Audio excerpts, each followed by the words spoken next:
एक ऐसी ट्रेन जो मुंबई से दुबई तक सिर्फ 2 घंटों में पहुंच जाएगी, वो भी समुद्र के जरिए। किसी सपने से कम नहीं लगता है ना?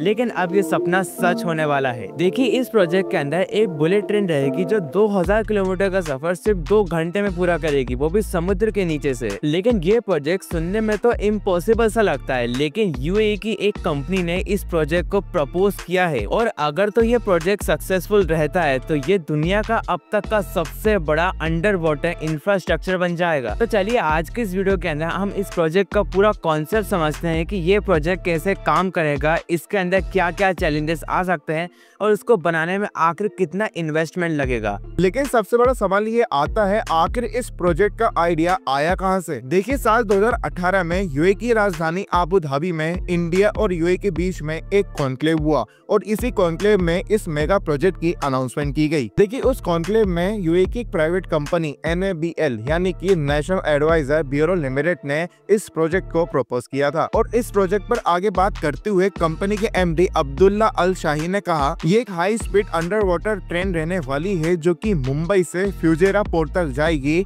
और ये मुंबई से दुबई की दूरी मात्र 2 घंटे के अंदर तय करेगी। देखिए, अकॉर्डिंग टू रिपोर्ट्स ये प्रोजेक्ट अभी कॉन्सेप्ट लेवल पर है, लेकिन दोनों देशों के बीच में पॉलिसीज और इन्वेस्टमेंट को लेकर बातें बड़े लेवल पे चल रही हैं। अब अगला सवाल ये आता है कि आखिर ये ट्रेन प्रोजेक्ट काम कैसे करेगा। देखिए, इस टेक्नोलॉजी के अंदर किसी भी तरीके का ट्रैक का इस्तेमाल नहीं होगा, बल्कि उसकी जगह मैग्नेटिक ट्रैक रहेंगे। ट्रेन उस ट्रैक के ऊपर फ्लोट करते हुए चलेगी। और इस टेक्नोलॉजी की सबसे खास बात तो यही है कि इस टेक्नोलॉजी के अंदर फ्रिक्शन ऑलमोस्ट 0 होता है, जिससे ट्रेन की speed 600 to 1000 kilometre per hour तक पहुंच जाती है। और यहाँ तक कि जापान की SC मैग्लेव और चाइना की शंघाई मैग्लेव के अंदर भी इसी टेक्नोलॉजी का इस्तेमाल होता है। देखिए, वैसे तो ये ट्रेन एक टनल के अंदर चलेगी जो समुद्र के अंदर 20 से 30 मीटर तक सबमर्ज रहेगी। और इस टनल को कंक्रीट से बना जाएगा और अच्छी तरह से एंकर्स के थ्रू सी बेड से बांधा जाएगा, ताकि समुद्र के अंदर किसी भी तरह से सुनामी या कुछ भी होता है तो उसका असर इस टनल के ऊपर ना पड़े। देखिए, इस प्रोजेक्ट का मेन ऑब्जेक्टिव सिर्फ जर्नी में लगने वाले टाइम को कम करना नहीं है, बल्कि इसके पीछे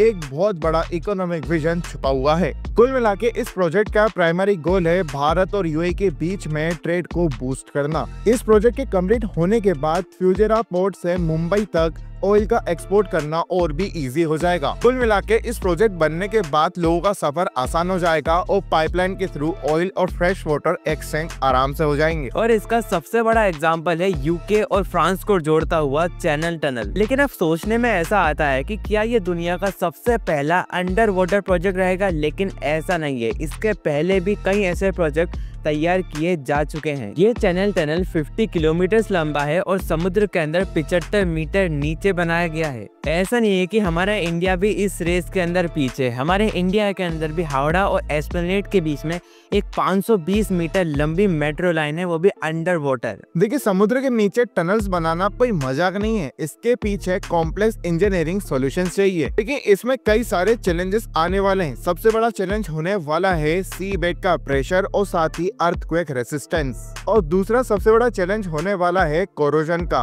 क्योंकि समुद्र के पानी में सोल्ट होता है जो कि स्टील और कंक्रीट को डैमेज कर सकता है। और इतना ही नहीं कि यदि टनल्स फ्लोटिंग है तो उसे एंकर से बहुत ही स्टेबल तरीके से बनाना होगा, जो कि काफी हार्ड चैलेंजिंग है। और सबसे बड़ी परेशानी ये रहने वाली है, यदि समुद्र में बनने वाली टनल में यदि गलती से लीकेज हो गया तो रेस्क्यू और सेफ्टी कैसे होगी? इसका सॉल्यूशन बस एक ही होने वाला है, स्मार्ट मॉनिटरिंग सिस्टम, जो कि लीकेज और प्रेशर को पहले ही भाप लेगा। लेकिन अब मेन बात आती है कि आखिर इस प्रोजेक्ट के अंदर खर्चा कितना होगा। देखिए, 1994 के अंदर जो यूके और फ्रांस के बीच में जो टनल बनाया गया था उसकी लंबाई है 50 किलोमीटर और उस टाइम के अंदर उसको बनाने में पूरे 21 बिलियन डॉलर लगे थे। और वहीं दूसरी तरफ मुंबई से दुबई तक की जो दूरी है वो है पूरी 2000 किलोमीटर, यानी कि पूरी 40 गुना ज्यादा। इसका मतलब ये है कि अगर हम सेम कॉस्ट को पर किलोमीटर के हिसाब से अप्लाई करें तो इस प्रोजेक्ट को कंप्लीट करने में पूरे 800 बिलियन डॉलर खर्च हो जाएंगे। कि वैसे आज के टाइम के अंदर तो ये प्रोजेक्ट हमें इम्पॉसिबल लगता है, लेकिन जो पास्ट में जब इम्पॉसिबल चीजें लगती थी वो आज तो पॉसिबल हुई ना, वैसे ये प्रोजेक्ट भी एक न एक दिन पॉसिबल होके रहेगा। वैसे आपके क्या ओपिनियन है इस प्रोजेक्ट के ऊपर, मुझे नीचे कमेंट्स में जरूर से बताना। और ऐसे वैल्यूएबल कंटेंट के लिए just do follow and subscribe.